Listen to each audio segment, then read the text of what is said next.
Hello, everyone. Welcome. We'll give it a few more seconds here to let everyone join in. We know we had a lot of interest and response from part one of this, so we thank you for taking some time to join part two. We'll make sure we give a little time for everyone to make it in.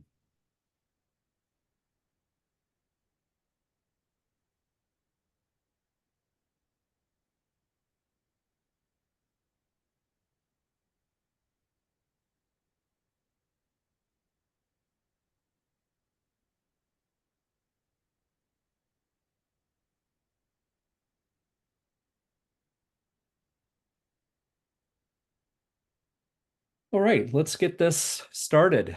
So again, as I mentioned, welcome. Thank you everyone for joining us here on this Wednesday. Hope your week is going well.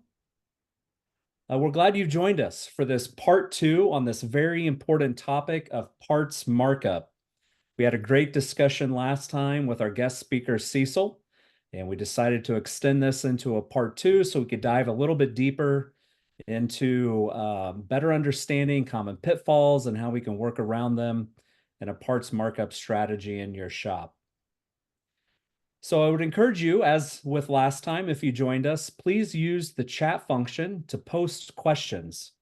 Last time we had a lot of great questions, and unfortunately we weren't able to get to them all, but I will do my best to look through the chat and try to summarize some common themes around questions and make sure that I'm surfacing those to Cecil. And at the end, we will take about 10 or 15 minutes as well to get through more of the questions that you pose in the chat box as well. We understand your time is valuable. So first, again, thank you for joining us. If you do need to hop at the end of the presentation, so to speak, and can't stay for the Q&A, please know that we will be sending this out to not only those who have attended, but to everyone who's registered, so you can view and listen into that Q&A section of this. All right, so let's go ahead and get started here. Just as a way of reminder, PartsTech, we are a platform that makes it fast and easy for your shop to find and order the parts that you need across both parts and tires. We put all of your suppliers into one lookup, cutting out the hassle of you having to make separate phone calls, cutting out the hassle of you having to log in separately into your suppliers, each and every single one of them. We make that now a very easy and simple experience to be able to find what you need in one lookup. We are absolutely free. There is no need to enter in any credit card information during the sign up process. We just need your shop information. We'll get you a username and password, and then we'll help you get your suppliers set up and integrated into a management system if that's how you are using us, and you're on your way. Simple as that. We allow you to connect unlimited number of part and tire suppliers into PartsTech, making sure that you've got the full breadth of availability when it comes to looking for parts from suppliers that you prefer to do business with. All right, so as a recap of what brings us together today, PartsTech recently conducted a survey, a very broad survey across hundreds and hundreds of repair shops. One of the key findings that stood out to us was this idea of parts markup. We found that a considerable amount of shops are leaving money on the table when it comes to how they're marking up parts, gross profit margin analysis, and things of that nature. So that put a bug in our minds to say, this is something we should dive into a little bit more, bring in some experts within the industry so we could facilitate a conversation and helping shops in the industry here better understand parts markup and be on the way to better profitability. Now, for those who joined us in the first webinar, we did mention that there was some information that was available to you. Here we've just got a QR code. If you wanted to scan this, you would be brought to a landing page where we put together some material in collaboration with the Institute to be able to walk through a couple of these hot topics on terms, formulas, what are some of the foundational steps in determining this, a sample parts markup matrix, as well as the recording from our first part of this. And again, this was all done in collaboration with Cecil and the team there at the Institute. But today we get the honor of having Cecil join us. And Cecil, you made this statement here that many shops are leaving thousands and thousands of dollars per year on the table due to insufficient part markup practices. And so we are excited again to welcome you back to this part two of our webinar and to dive into more questions, more topics around how we can help shops understand this whole idea of parts markup and very practical ways to get that in there. So without further ado, Cecil, I'll turn it over to you and let you take it from here. Thank you for joining us. Thank you, John. As we go, we do want questions. We like questions. It's not letting me share my screen, John. Now it is. How about that? We like questions. We want your questions. So please use the chat function or the Q&A to ask questions. I'm Cecil Bullard. I'm a coach and a consultant. I've been in the industry my entire adult life, and I've been coaching for about a little over 20 years now, worked with thousands of shops. And so I see this over and over and over. When we first come into a shop, we look at parts margin, and parts margins are usually somewhere in the 32% to about 44% range when they should be in the 55 to 58% range. And that's where we get the average shop is probably losing somewhere around $40,000 to $70,000 a year on their parts margin, just not marking parts up correctly. Now, in webinar number one, which, by the way, the QR code that we had on the screen earlier will get you that webinar. We went through a few different things. One of those is the idea that parts margin is really easy to fix in the shop. You put a parts matrix in place and you stop getting emotional about pricing. This is what it costs. Think about going into a local restaurant and haggling over the price of the steak, or wanting to bring your own steak into that restaurant. It just doesn't happen. The automotive industry is one of the few places where people can, in a way, haggle over whether they bring their own parts in, which is against the rules completely. We're not going to cover that here, but there's a whole series on that. And then also about what we're going to pay or what we're going to mark the parts up. And most customers don't understand what you're doing. They just know what the final price is. The other thing that we did talk about in number one that you're going to want to make sure you know is how to financially balance the business so that I'm making the gross profit and the dollars that I need. Now, this is a QR code that will get you the workbook that goes for 1 and 2. And so I'm going to leave this on the screen for just a minute. And then we're also going to have this on the screen at the very end. So if you don't get you should get the workbook, because it'll help you with the formulas and other things that we have been talking about. So please, again, ask questions. You're going to want to get the workbook. So I'm going to take this off the screen here in 5, 4, 3, 2, 1. All right. This is a parts matrix. So all the lead up before, you need to put a parts matrix into your shop. This is a particular matrix that's been developed and modified over the years to get a shop about 58% margin when you mark things up. And so when you're dealing with a parts matrix, what you're doing is you're basically saying, if I buy a part from, say, $0 to $2.50, I'm going to mark it up times 4.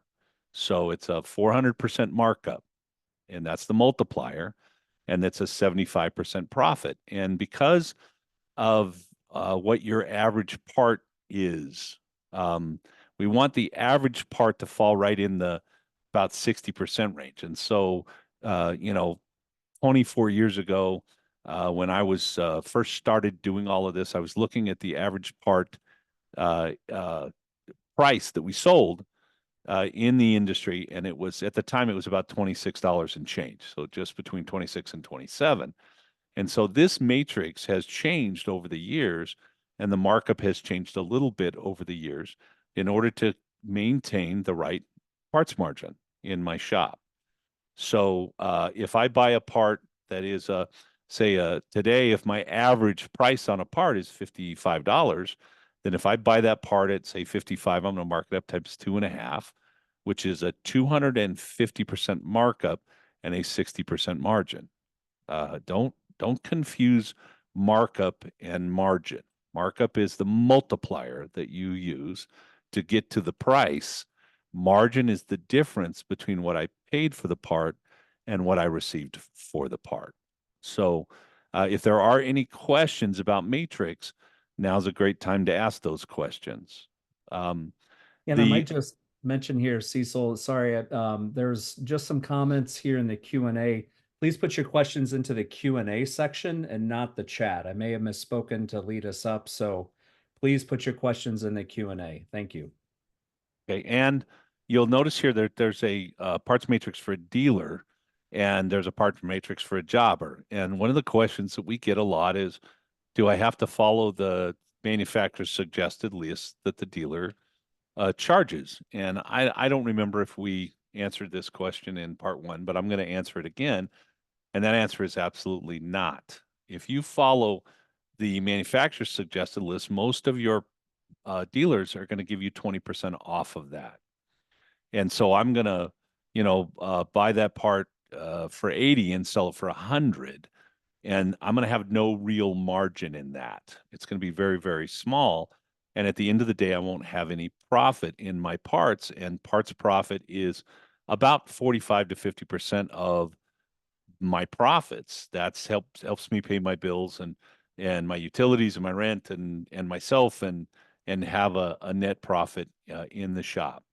And so you'll notice on the dealer matrix that the dealer matrix is it starts, whoa, love this mouse. It starts at a little higher, but it fizzles out a little faster. So in my shop, the shops that I have run, last shop that I ran, the lowest matrix part we had was a 45.9%. So a 1.85 multiplier. And I would tell you also that there are certain parts that I might not put in a matrix that I might buy, things like tires. Tires don't have the same margin as other parts. And also, a lot of shops don't put batteries in a matrix. They have a different matrix for a battery. So they're charging a lower markup and a lower margin on things like batteries in order to be competitive. Now, I will also tell you that out of all the shops that we work with, there are a certain percentage of shops, probably somewhere in the neighborhood of 10 or 12%, that basically mark up dealer parts exactly the same and even batteries the same as they would mark up a parts on the jobber matrix. Jobber would be a Worldpac, a CarQuest, a Napa, and of course dealership. We should know exactly what that is. Now, John, I hope you're monitoring questions, and if we I get am. some, that you There are. ask the question. So go ahead. There are. And right on topic with the various parts here, we had someone raise the question around oil changes. So oil, air filters, cabin filters. Do you have any guidance on that type of job and where that fits sort of in the parts matrix? I will tell you that when I was running a shop, the last shop I actually personally ran was 2009, 2010. That's when I started 100% coaching, and I kind of got out of the running a shop business. I marked up my oil filters, my oil, and my air filters exactly the same as any other part. I did not do anything special, but we did not sell an oil change. So this is a kind of a different thought process, I think. I always had a minor service in my shop, and I did not have an oil change because I didn't want to compete with the oil changers, right? And so if I look at the quote unquote oil change companies, I think my part is a superior part. I buy a more expensive filter that has, it's better on the inside. Just get a cheap oil change and cut that filter apart and then grab one of those good filters that you would put on the customer's car, and you notice that, the filter from the cheap oil change place is not the same. The other thing is my technicians, I think, were better than the technicians at the cheap oil change place. And so I did not want to compete with an oil change. I had a minor service. And at the time, I know everybody's going to say this is nuts, but at the time, my minor service was $165 when oil changes were going for $29, $39, and $49. And I know we're not there now. The local cheap oil change place here is $89 for a oil change today. Um, and so I don't necessarily want to be competitive with those people. And if I don't want to compete with those people, I don't sell an oil change. I sell servicing the car. So I don't, maybe that doesn't answer the question. I have shops that feel like they need to be price competitive on certain items. And we're going to talk about that a little more as we go. And so they have a less expensive oil change and they mark their parts up less, which is fine. And as long as you make up for it somewhere else. So at the end, I want to have 58% parts margin is my goal. If I have 50, I always tell my clients if I have 55%, I'm not going to fight with them or, I'm not going to get too busy. If we get down to 52, I'm going to start talking about it. And if we drop below 52, then I'm going to have a serious conversation. When you think about like a typical shop might do $800,000 and about half of that is parts, about 400,000. If I'm off by 10%, if I'm at 48 instead of 58, that costs me $40,000. And that's the 40,000 that we're talking about. So if you work for a big company, Walmart, big corporate Walmart store, Walmart's going to sell certain items cheaper than you can buy them somewhere else. So they've got discounted items. And if you read the book that was written about Walmart, Sam Walton, it's probably 25 or 30 years old now. But at the time and today, they knew exactly what you're going to come in and buy if you are a customer that walks in their door. Why do they change oil so cheaply, or why do they have cheap, batteries, cheap tires? Because they know when you walk in the store, you're going to buy a certain number of items. That happens to be three on average. That was before they put grocery stores in most of the Walmart, so that number's probably changed. But they also know that you're going to buy one cheap item and two marked up items. And so I don't care if you decide, look, I want to be competitive on oil changes. So my oil change is going to be inexpensive and I'm not going to have a great margin on that. But what gets forgotten in the automotive industry is the other side of that. And so if I'm a corporation, I know that if I don't get my margin, that my stockholders will be upset and my stock price will go down and I'll be out of business. That's how that works. In an automotive shop, little mom and pop shop, which is most of us are independents, etc., we often go, okay, I'm going to bring that down because I want to be competitive. But we don't think I need to bring everything else up by 1 or 2 points to make up for that. Mm. So as long as your pricing is part of a methodology or a thought out methodology so that you get the margins you need, I'm absolutely fine with that. And so I'll tell certain clients, I mean, I have some client, by the way, probably again 10 to 15% of my clients, they mark up their parts, they don't care, they get what they need, they carry a 58 to about a 62% parts margin, and they don't get their customers don't leave them and they don't hate them and they don't say, oh, they're too expensive. They just they believe the service is great, they believe they've got a good product, and they're willing to pay for it. So Mhm. 10 to 15% of my clients do nothing. About I don't know, 20 to 30% of the clients that we get in, usually when they first start, they're very nervous about marking parts up. So they go in tiers. They go, okay, I'm going to do it on oil pumps and I'm going to do it on oil pan gaskets and water pumps, but on brakes and oil changes, I'm not going to mark up the parts the way I would. And Mm. I'm like, okay, fine. That's fine.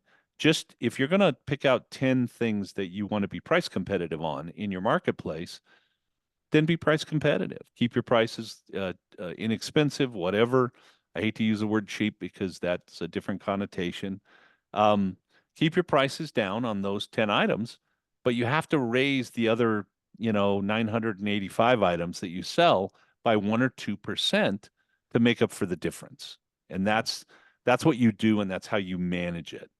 So Okay. are there any other questions here before I Yeah. move on? Yeah, let's just one quick one, and then I know we've still got a decent amount of material to cover here. Along just one last question on the parts thing here. The several questions revolved around sort of the 750 mark and up.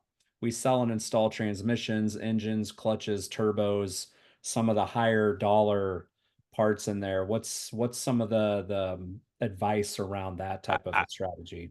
So I've worked with so many different businesses over the years, and it brings to mind a Subaru shop that was doing a ton of Subaru motors, probably doing 4 or 5 Subaru engines a week in this particular shop in a big area, and our parts margin was terrible, right? And so I come in and I'm like, okay, we're really losing a lot of money. I mean, they were probably 28% because mostly what they're selling are these giant items, these big items. And so I went to the owner and I said, okay, we need to increase our margins here on parts. And so we're selling all these engines, and those engines are very expensive. So, number one, what's the bottom line profit margin that you're willing to accept? Now, here it's 45, 46%. Now, but I used to be in some shops, we had a 35% was our bottom line margin when I was running a shop, 15 years ago. The lowest I would mark up a part would be 35%. So if I'm buying an engine, I'm marking up 35%. Now that's about a 1.62 multiplier, something like that. And so I might buy $1,000 motor and sell it for $1,600 and get myself a whatever it's 35% or whatever that is. You have to determine where you are. Now back to my engine shop. I went to the owner and I said, okay, can we change the price of engine? They were like, no way, our clients will leave us, and we won't be doing motors. And so I was like, okay, what can we raise the price by $500? So we're currently selling an engine for, I don't know, 3,500. Can we sell it for 4,000? I said, no, we can't do that. I said, okay, well, what about $400? I said, no, we can't do that. I said, what about 300? Nope. What about 200? No. What about $100? Can we just raise the price of an engine job by $100? And they said, okay. And so I said, okay, we're going to raise the price tomorrow by $200. And we raised the price $200 an engine. Now, nobody stopped. Nobody that was going to buy a $4,000 engine or a $3,500 motor said no because it was $200 more. And I think in my experience, and it is pretty vast. I've done this forever. The buyers are the buyers, and the not buyers are the not buyers. Now, depending on your marketing, maybe you brought a lot of not buyers in your shop. If you've been running a lot of discount coupon marketing, you're attracting a certain segment of the market that's looking for discounts and coupons. Duh. And if you're not, and you never have, then you're looking for, you're attracting a segment of the market that's looking for relationship and quality. And so, um, if I want, if I've got relationship and quality customers in my shop, and the job's going to be 3,700, if it's 39, the people that we're going to say yes at 37 will not say no at 39. It really doesn't matter because they're not price in every survey that's been done on what do customers want. Price is in the top 9 or 10, but it's always 9 or 10. It's never first, second, third, fourth. It's even fifth is the highest it ever comes up. It's always about convenience and quality of product and trust and relationship before it's about price. So, uh, long answer is maybe I have a lot of engines and I have to say to myself, well, maybe I'm never going to have a 58% margin, but I am going to bring my motors up or my transmissions up by X dollars. By the way, back in the day, the transmission shops were the shops that made the highest margin because the parts on transmission rebuilds, there was huge margin in the parts. I know because I ran a big transmission concern for years. Um, and we made better margins than any automotive service and repair shop. Things have changed over the years a bit, but those are good margins. And I think you have to decide. Cecil's telling you 58%. Some of you are going to say there's no way in heck, and some of you are going to decide, well, what if I do 52? Okay, then set it for 52, and then manage your matrix to get 52. That's your decision. What profits you make is your decision. I'm going to tell you what I think best practices are. I'm going to tell you what not only me as a coach and consultant teach in the industry, but probably out of the 40 other guys that do this that I know, probably 39 of them teach the same numbers. All right. So you can't just put a matrix in place. You'd think to yourself, oh, I'll just put a matrix in place and leave it, and that'll be fine. You actually have to monitor it, and you may have to adjust it. Reasons that you might adjust it is it might not fit your business. So you take my matrix that is more for a general repair shop or a specialty shop, like not specialty like transmission or heavy duty engine, but more for European cars when I talk specialty, and you put that in place and your prices are just too high for the customers that you're attracting. And you say to yourself, okay, I can't use that matrix. Well, what you do is you make minor adjustments to the matrix. And until you get to where you feel like, okay, this matrix is working for my shop and it's getting me the margins that I want. And the reason why the matrix might not work is because of the type of jobs you do.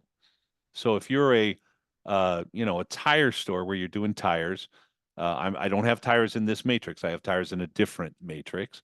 We set a goal for 40% on tires. Most of the tire stores that I would be working with are probably in the 37, 38% on their tires. There's some other things that would qualify based on buying, and so some of the big guys that are buying millions of tires can get their tires at a better price and mark them up a little less. I can't compete with those people, and I'm not going to. My clients buy tires from me because it's convenient for them, and they don't want to have to go somewhere else and deal with that, and so they're willing to pay a little more for the tires from my business. Um, I might have that business, the tire store business, where half my business is tires, and I'm going to have a lower margin on those. But on the things that are not tires, that are service and repairs, I'm going to set a goal for 58%, and I'm going to track that and try to, make adjustments to my matrix to get there. I might have a shop where I'm doing a lot of engines. We are working currently with a lot of diesel shops, and for some reason, our diesel shops have much higher average repair orders, and they're doing motors and other things that some of our general repair shops are just not doing. And so we may make adjustments to the matrix for the type of jobs we do so that we maximize our margins and hit the targets that we want to hit. Cecil, just Yes. a quick question there. It's come up a little bit in the chat here, the Q&A. When we're saying margins, I know we covered this just briefly in the last one, but can you just sort of reset the audience on some of the terminology? The When you're difference between okay. margin and markup and gross profit, things like that. So margin is the difference between what I paid for the part and what I charge for it. And you will see margin a little later in the, we're going to go through it so you really understand it. And then one more slide or two slides down. Markup is the multiplier. So if I want to get a 50% margin, I have to use a 200% multiplier. So I have a dollar part, I sell it for $2. That's a 200% markup. 2 times 1 equals 2, and but it's a 50% margin. And I'll explain that exactly in a moment with a slide.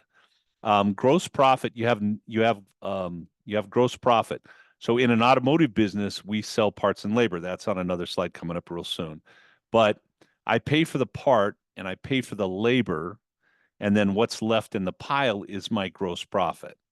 So gross profit is what's left after you take your variable expenses. And I know some shop owners and some people are saying, well, what's a variable expense? Variable expense is parts and labor, because if I don't do any jobs, I don't pay for any parts or any labor, but I still have rent, I still have utilities, I still have some staffing costs, management costs, etc. So those, in a way, don't, those are later. Those come after, below the line, after my gross profit. So I have here's my sales. I pay for my parts, I pay for my labor, I have money left in that pile. That is my gross profit. And then I take out all my fixed expenses and everything called net profit after I pay all the bills. But before I pay taxes, I have what's left in that pile, and we're going to target 20%. Now, we went over all of that in part one. So if you're fuzzy on that, you can view part one and you can see all of that with all the math. Number three, if you decide to discount some items, you got to raise others. And we've already kind of covered that, so I'm not going to spend a ton of time here. But the more items you discount, the higher price the rest needs to be so that I make the margins that I want. It's kind of funny. We talked about three different ways of marking up parts. And number one of the ways is to double every part. So we have people that say, I'll just double the parts. That'll give me 50%. I'll make all the money I want. And then I get a $4 oil filter and I'm okay to sell that for $8, but I get a $4,000 motor. I'll never sell it for, an engine that I won't sell that for 8,000. I'll sell a $4,000 engine for maybe five or maybe 4,800, but I'll never sell it for 8,000. And so I end up with I don't know, on the engine, which is now this huge part of my parts. It's, $4,800 worth of my parts sales. I end up with a 22 or 23 or 24% margin. And then I bring this 50% from this oil filter that's $4, and I still am at 23, 0.1. How many oil filters do I have to sell at $8 to make up for one engine that I sell at 4,800 if I paid 4,000 for it? And so there's always this idea of paying attention to your numbers and trying to balance things out so that you're sure of, where you really are in the long run. If you're doing it the way that I would suggest, you're probably looking at your matrix and you're looking at your margins monthly, parts margins, and you have a system, a matrix in place, and you have some processes around how you mark up parts so that your people know how to do it. And then you look at your parts margin at the end of the month and you say to yourself, oh, we were great. We're great. I don't have to look anywhere. I don't have to go anywhere. Or you might look at your parts margin and you're trying for 58 and you're getting 38. And then you say, okay, well, what did we do? Is the matrix broken or are we not following the matrix? So it kind of gets us to our another slide. If our goal is 58, but our actual margins are 48, again, the difference between what I paid for the part and what what I got for it, then I might have one of three problems. It really comes down to three things. I got a broken matrix. So I might need to adjust it based on the fact that I'm buying more dealer parts than somebody else. I mean, certain shops believe that only dealer parts are the right parts and you need to put those on. I don't subscribe to that myself. I do, having been a tech and run shops and own shops, I do know that in some cases the dealer part is the better part and I need to use it. But it's not every part. Some shops actually believe that. They're going to buy a much higher percentage of dealer parts. And so they need to look at their matrix and make adjustments for that, or they won't make the money that they should. The second thing is that I'm doing more of those bigger jobs. That was the question. If I'm doing engines and transmissions, Cecil, and you're telling me to make 58%, ha ha ha, not going to happen. There's also a thing called gross profit per hour. And if I'm making enough gross profit on a job, I might look at, an engine. I'm going to do that engine in 20 hours. And I don't know, my profit on that job is, say, $3,000. So I'm making $150 an hour in gross profit. After I pay for the parts and the labor, I have $150 an hour. I made whatever that $3,000 profit on that job. And then I do a brake job, which is only a $600 job, but it costs me $300 in parts and labor. And so now I've got a $300 profit for an hour's worth of work or a $150 profit for an hour's worth of work. As long as I'm bringing the right gross profit, and this is not a class for that. We're just talking about parts margin here. But I do need to think about my gross profit. It's an important part of making sure that my shop is making money. And so I might run an engine shop where I'm doing a lot bigger jobs. I might have a lower parts margin overall, but when the dollars are done, I'm making the same amount of dollars at the end of the month, right? And so either I've got a plan to make dollars, gross profit dollars, and therefore net profit dollars cover my expenses and leave me money in the pile, or I have a plan to make sure I'm marking my parts up correctly and getting that margin, because when that's all done, then I still make 20% net. That's the plan, right? And you alluded to this a little bit in your response a minute or so ago here. One individual asked the question, why should we run a lower margin on dealer parts? Where we source the part shouldn't affect my needed margin. And you remember I told you that like 15% of my clients, that's their attitude and they just mark up parts. It's kind of funny. And there's a very big metro area. And if I mention the area, you probably would know the guys I'm talking about. But there's two pretty big players up there, maybe three. And they happen to be clients. One of them is a big European area. He's got multiple shops, and every time that I talk to him, I'm like, "Your parts margin sucks, right? It's at 48%." And he explains to me that where he's at in his community, you can't make 58%. You have to shoot for 52. And if you shoot for 52, you end up with 48. So he goes, "I'm happy with that, Cecil." And I'm like, "Okay, great. That's what you've chosen. I'm far be it for me to argue with you too much." I have another client up there that actually runs two shops. He does he'll make 2 million net out of these two shops. One of his shops will do, I don't know, 6 or 8 million dollars this year, and then the other shop does 3 million. And he'll make $2 million in profit. He does all the time. And his parts margins are like 60%. And by the way, these two businesses are within 15 miles of each other, and they're literally kind of competitors. Well, I've got one guy that tells me, "Well, you can't make money on parts in this area." I've got another guy that tells me, "I just mark them up and the customers pay for it or they don't."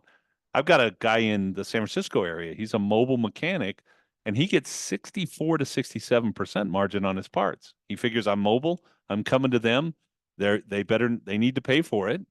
And that's how I mark it up. And by the way, his clients pay it. Um, I always say when I'm teaching, I'm going to write this book, and the book's going to be titled "Cecil, You Don't Understand," because I have people telling me all the time, "Well, you don't understand where I'm at, or you don't understand the business I'm in, or you don't understand." And so if you're in San Francisco, you can't make parts margin because people are, this, or if you're in Utah, you can't make parts margin because people are this. And I got to tell you, that's all hokey. That's all hokey. It's whatever's in your head. Biggest problem you have is here in your brain.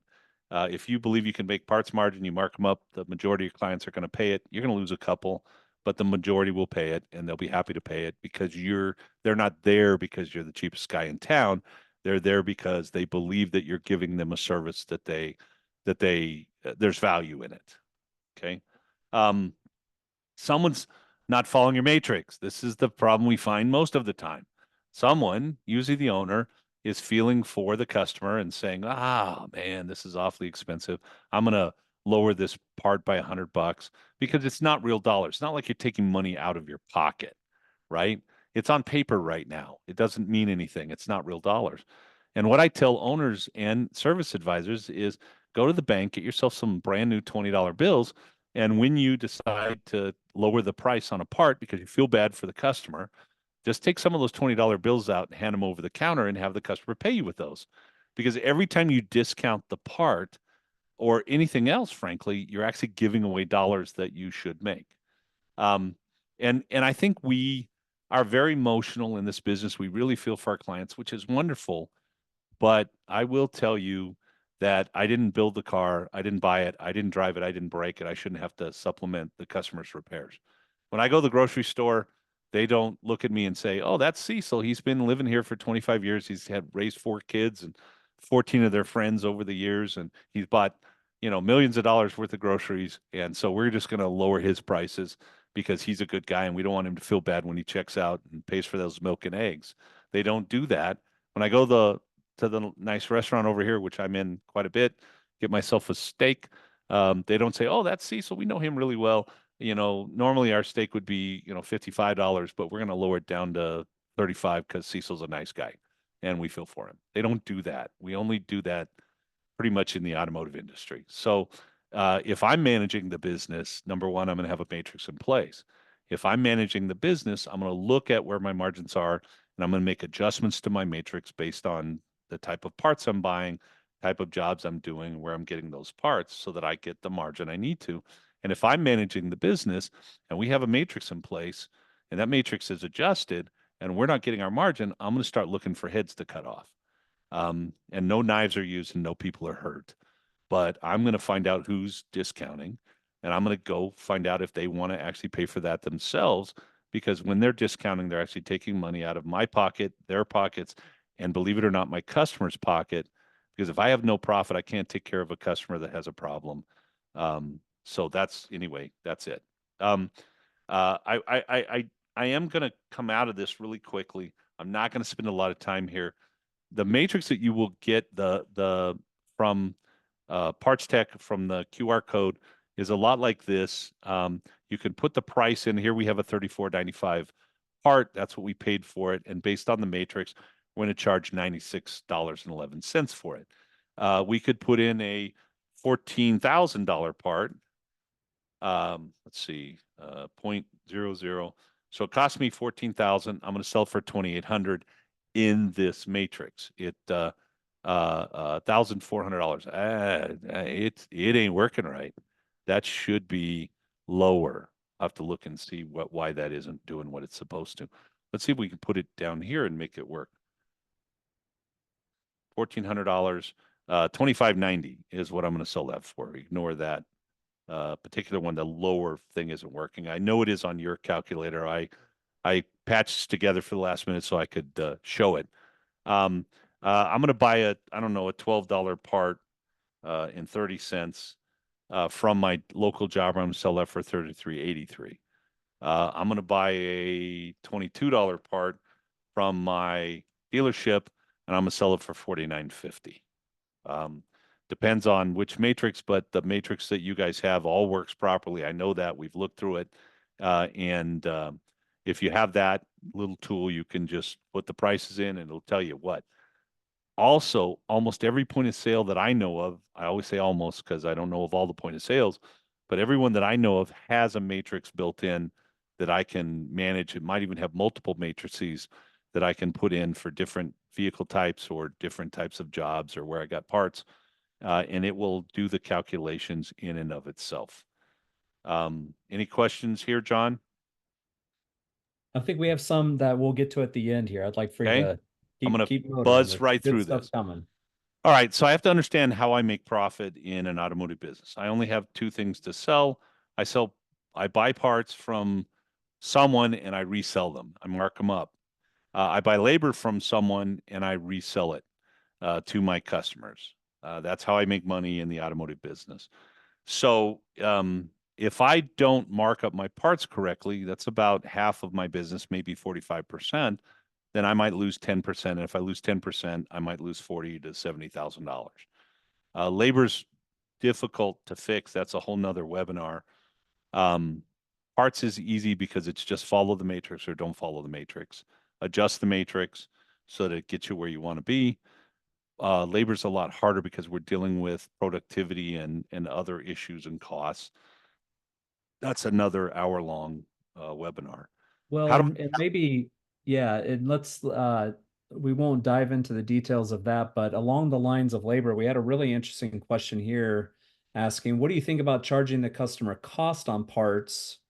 Like if they walked into an auto part and then just raised the labor, that way you don't have to pay more money on tax because the parts are high and taxable. I think number one, the sales tax board, at least if you're in California, is going to come down on your fanny, and you're going to end up paying some extra taxes because they know what you should be marking parts up because they know what the average shop marks parts up. And so you do put yourself at risk of a sales tax audit and trouble. I'm not saying that's actually going to happen necessarily, but it could. Number two, I think it's kind of chicken. Mark up your parts like you mark up your labor. You should be making profit on parts as well as labor. I hate to see our industry go that way. There is a contingent that's basically saying, let's just sell parts for what we bought them for what the normal list is, and then let's mark up our labor. I guess in the long run, as a consultant, I don't care. As long as you make the right net profit and the right gross profit, it doesn't really matter. And I think that in some states where you have to define parts and labor, maybe you're more apt to do that. In other states, you don't have to. You just have to say this is what the job cost. It always makes me laugh. I was working with a client today, and I said you need to raise your labor rate by $20. He said, I can't do that, Cecil. And I said, well, what if we put a labor matrix in place and we just add 20% to the labor time? He was all over that. Oh yeah, I can do that. And the funny thing is that basically I'm doing exactly the same thing. It's funny to me where emotionally sometimes we're tied up and other places we're not. I don't know if I answered that question. Basically, I'm not going to do it. I'm not going to recommend it to my clients or the industry because I just don't like it.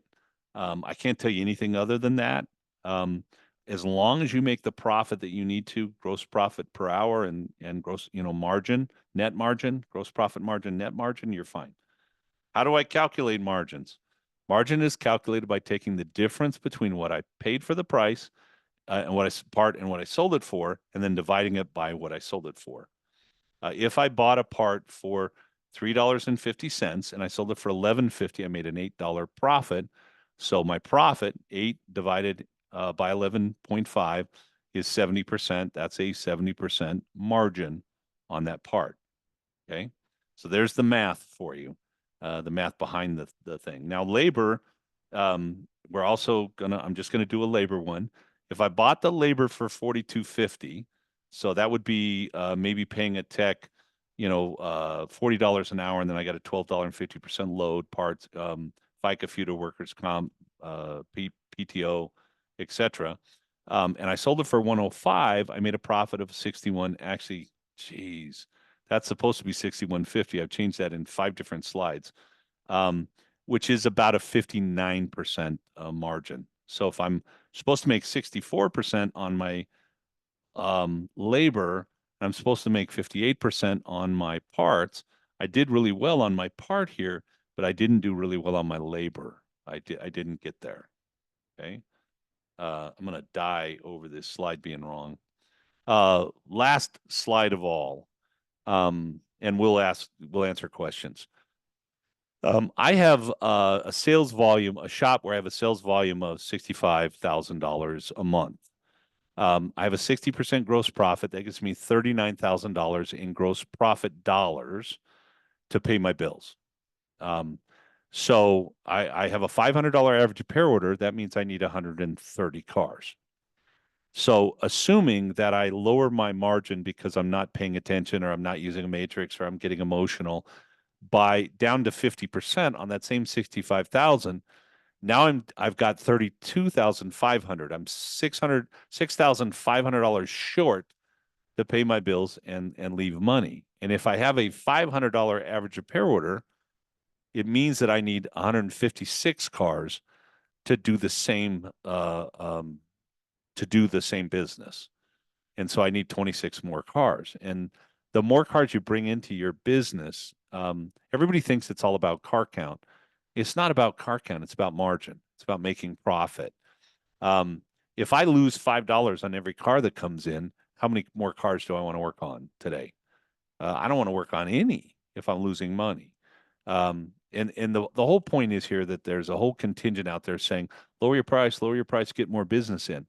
Well, you can do that. You can lower your margins and get more business in your shop. You can lower your margins by, I don't know, 15%.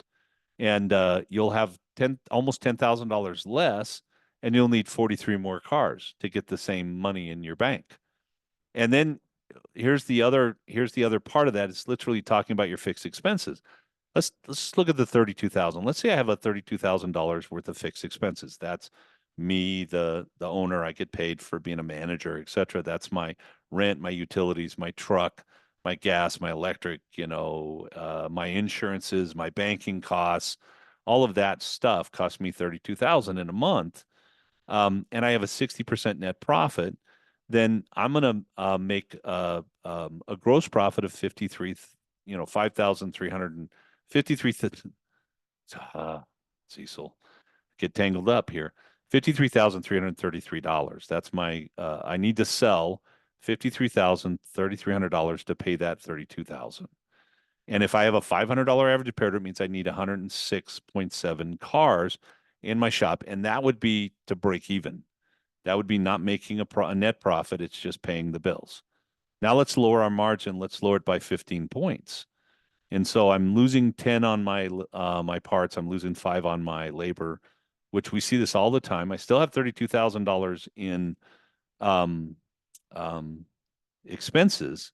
Now I have to do 71,000 in business. Now, by the way, because my margins are lower, it's actually going to lower my average repair order. So now I'm going to, instead of having a $500 average repair order, I'm going to have a $425 average repair order, 15% less. And it means I'm going to need 167 cars or an extra 60.7 cars in order to make the same, to break even, be zero. And so you got to be really careful about margin, because the more your margin slips, the more business I have to do to pay the bills, the more cars I have to bring in the business, and it's risky. Okay. All right, now we're ready for questions. And we'll leave this up while we ask questions, and then we'll go. I'll turn it back over to you, sir. Yeah, absolutely. Thank you, Cecil. Man, yeah, just some great questions. That's a great way to wrap it up. I love the diving in there and actually looking at what gross profit does to the business. Very valuable information there, Cecil. Thank you. A couple things around mobile mechanics. You alluded to it a little bit in your illustration about someone in California um, doing that as well. This one says, I'm a solo owner, operator of mobile mechanic. He called shops around in the area. They said they're all at 30%. Um, On their margins. yes, on their markup. Where Yeah. are you? So in the southeast somewhere, in Mississippi, Missouri, Arkansas. Um, I'm sorry, I've been dealing with shops for 42 years, going on 43 now, and we have shops that are at 30 when they start. We don't have any shops at 30 when they end working with us. And by the way, if you are mobile and you're going to the customer's home and you're charging cheap to get that job, shouldn't you be charging more because you're actually creating convenience for them and going to their home instead of charging less? Um, uh, the we work with several mobile mechanics, as well as brick and mortar shops, several hundred of them actually, and most of our guys are probably, if we average margin between all of our people new coming on and our people who've been with us for a long time, we're probably averaging somewhere around 52% parts margin amongst all the shops that we work with. Think about a 22% difference in your parts margin. And if you're going to sell, I don't know, $100,000 worth of parts, that's $22,000. That's a lot of money. Yeah. Sorry, John, I interrupted you. Go ahead. No, that's great. And along the lines of mobile here, this individual says, I do flat pricing for things like oil changes and brakes. Do you think this is a mistake? Yes, absolutely. Are you kidding me? Flat pricing. So I'm going to do the same brake job on a Corvette as I'm going to do on a Camry, or a Honda, or I don't know, a Jaguar, a Jaguar. Um, I'm going to have the same price. There's no way in heck I'm doing that. Based on my cost is what you're going to pay. It's never going to be, I just set the price. I mean, it's just, are we are we going to the lowest common denominator? Are we building a business that's going to be successful financially in an industry that's going to be sought at and looked at like professionals and be profitable? Yes, that's a big mistake. Yep. Don't do it. Right. Here's another one for you. If I sell a job that includes parts, such as a job for $300, part cost is 40. How do you back calculate for the part profit? Is Parts, well, 100%? I take that $40 part and I put it in the matrix, and it charges whatever it's going to charge. Um, which, by the way, if you're running your business correctly and you're estimating correctly, you have about 55% of your sales is going to be labor and about 45% is going to be parts. Parts margin should have a 58% margin. Maybe you don't stick to see, you're not as tough as I am, and you're going to be 52. Labor should be, if it's loaded, we want to see a 64% labor margin, or a little higher. Unloaded labor, we want to see 74 to 80 percent margin on, and the load is the FICA FUTA workers comp, whether you look at it either way. I would back into that and say that 55% of that 300, which is $165, is going to be labor. And so my part with is going to be the difference, which is $135. That $40 part's going to go out for $134.95. That's going to be a $300 job, all in. And by the way, I bet you that's about 60 to about 60% margin on that part. All right, here's one. How would you matrix parts for commercial customers? Any different? Depends on what part of my business is commercial and what my commercial customers are looking for. If my commercial customers are looking for price, um, we work with several different commercial fleet type customers. One guy does $200,000 aluminum tank repairs. Another guy is taking care of the air conditioning guy's fleet of cars and of trucks. And so when I'm selling the customer, I'm going to sell them on the idea that for every hour their truck is not on the road, it's costing them 400 to $1,000. Depends on what you're doing. If you're taking hazardous chemicals around the United States or Canada, then it's going to be a higher cost. If your air conditioning guy is not out fixing air conditioning units because the truck won't get him there, probably costing you around $450 an hour. And so I'm not selling a cheap price. I'm selling get it in, get it out fast, get it back on the road, make money.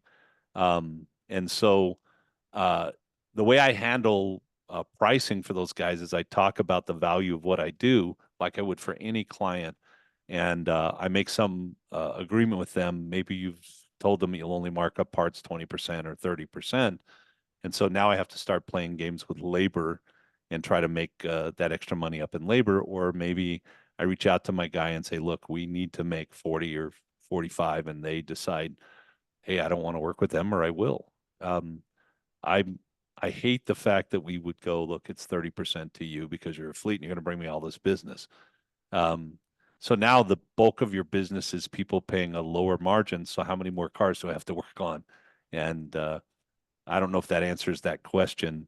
It's not, my business is never going to be about price. It's always going to be about what we can do for you, how quick we can get that vehicle back on the road, and the quality of the product that we offer. And so I'm always going to charge a little more than probably somebody else will. Yeah, You get to absolutely. decide what you want to do. Absolutely. All right, I think we got time for just one or maybe two more here, Cecil. And I know we've got a lot of great questions in there, and unfortunately, we won't be able to get to all of them. Um, I know you touched on it briefly. I just want to reiterate there's several questions in here about tires. And I think you mentioned tires is somewhere in the 40% you would recommend. We shoot for 40 in tire stores. It's funny. I've worked with all the different major tire chains or guys that had shops for different tire chains, and I went into one. We were about 24%. I told them we were going to get 40%. They thought I was nuts. 9 months later, we were at 38%. There are different things you can do to increase your tire margins. Not enough time to actually do that here, but I'm shooting for 40% on tires, especially in an independent shop that is not a tire store. My customers are going to pay a little more for the tires, but it's about the convenience, not the cheap tires. They can buy cheap tires anywhere. But their car is in my shop today. For the convenience, they're going to pay a little more Mhm. from us. And Excellent. shopping tires and how you sell tires, it's a different game than selling water pumps or brake jobs. It's a Yep. completely different sales process. And one last question here, and maybe I'll ask you to stop sharing so I can throw it. One closing slide up here. See, so in closing, we talk a lot about emotion here, Hmm. and we've got another couple questions in here today around what do I do when people are out price shopping my parts on Amazon and they bring in, I found this part on Amazon for XYZ. There How are do we how do we handle this emotional tag that all of a sudden parts are a commodity and that people expect the lowest price anywhere on parts? so think about going to your local restaurant and bringing your eggs, your bacon, your steak into the restaurant and saying, "Would you cook this for me?"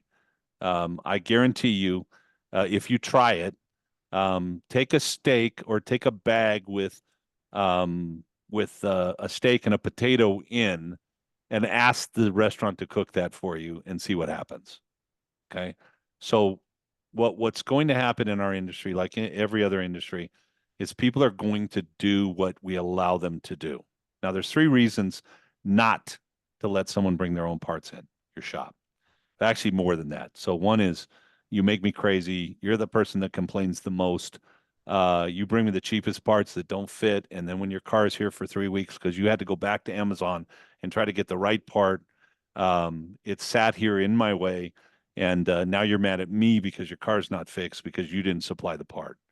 In most states, your warranty on parts, no matter what you write on the work order, you have the customer sign, is exactly the same as any warranty on any part that you would give to any customer that comes in your shop and you supply the parts. So whether you like it or not, if you're giving a 3-year, 36,000-mile warranty to your regular customers who let you supply the parts and make your margin, you're giving the same warranty to the person that brings their own parts to your shop. Because when you go to court and that judge says, why did you do this? Or why didn't you, they think you're the professional and you will lose that court case. Plain and simple, that's just how it is. Number one. Number two, if the insurance company that does your liability insurance finds out that you are letting people supply their own parts and creating that liability, not knowing the quality, the provenance of the part, they can and might cancel you or raise your rates. Okay?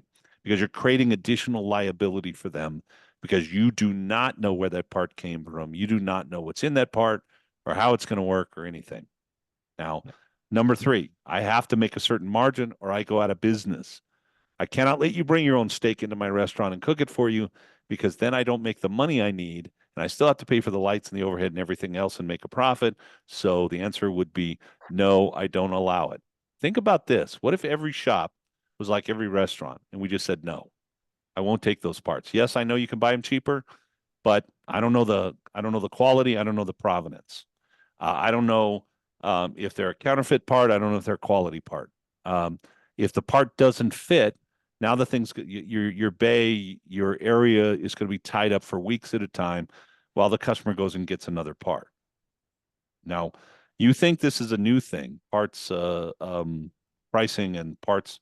We've been fighting this same battle for 42 years. As long as I've been in the industry, people have been coming in my shop with, I can buy that alternator cheaper at Pep Boys, AutoZone.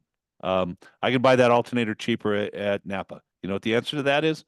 Absolutely, yes, you can. But it does not come with a warranty. It does not come with a guarantee that it's fixing your problem. It does not come with my customer service. So think about that steak. I can buy it cheaper at the local grocery store. You bet you can, but it doesn't come cooked perfectly on your plate with a guarantee that it won't be tough and that you'll enjoy it. And it doesn't come with someone that cleans up the dishes. Okay. We have to stop playing the games that the cheap people in the world want us to play so that they can save a few nickels. We have to start being business people in our industry. If we want to be treated like professionals, we have to act like professionals. One more comment here. It's a big area. The guy that brings his own alternator, his own water pump, and you write on the ticket, hey, no warranty. 30 days later, when that thing goes bad, you want to know who he's going to blame? Not the company that made the part. He's going to blame you because you're the one that put it on the vehicle, and he's going to be the one that's in your face demanding that you put another one on, and not the guy that says, "Oh, I bought the part, so it's my fault because I didn't buy a good part." I know I've experienced it many, many times over the years. We have to stop letting people bring their own parts into our shops. Mhm. Excellent. Well, thank you, Cecil. Again, fantastic information here. I hope everyone on the call here, this webinar, found it extremely helpful and useful.